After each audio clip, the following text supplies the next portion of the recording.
IPL থেকে বাদ পড়া মুস্তাফিজ দল পেল পিএসএলে প্রায় 2,81,00,000 টাকায় কাটার মাস্টারকে সরাসরি চুক্তিতে ভিড়িয়েছে লাহোর কালান্দার্স। সামাজিক যোগাযোগ মাধ্যমে পোস্ট দিয়ে বিষয়টি নিশ্চিত করেছে লাহোর কর্তৃপক্ষ।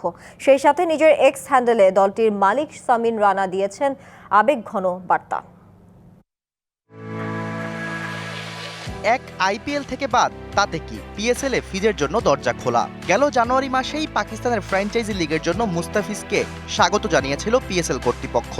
অপেক্ষা ছিল দলটা চূড়ান্ত হবার। এবার সেই অপেক্ষাও ফুরিয়েছে।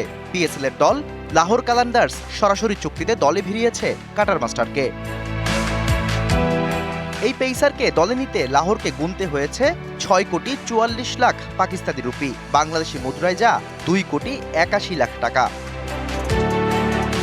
ফিজকে নিয়ে লাহোর কতটা উচ্ছ্বসিত তা বোঝা যায় ফেসবুক পোস্টেই। বাংলাদেশি ভাই উল্লেখ করে লিখেছে, ওয়ান্স আ কালান্দার অলওয়েজ আ কালান্দার। এখানেই শেষ নয়, দলটির মালিক সামিন রানা নিজের এক্স হ্যান্ডেলে লিখেছেন, মুস্তাফিজ তোমাকে ভালোবাসি।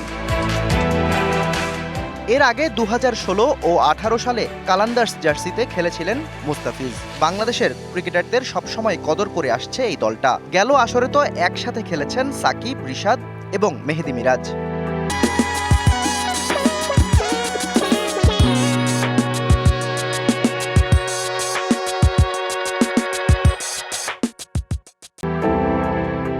নিলামের আগেই পেস লাইন আপ শক্তিশালী করল লাহোর। পাকিস্তানের তারকা পেসার শাহিন আফ্রিদির সাথে এবার জুটি বাঁধার অপেক্ষায় টাইগার কাটার মাস্টার।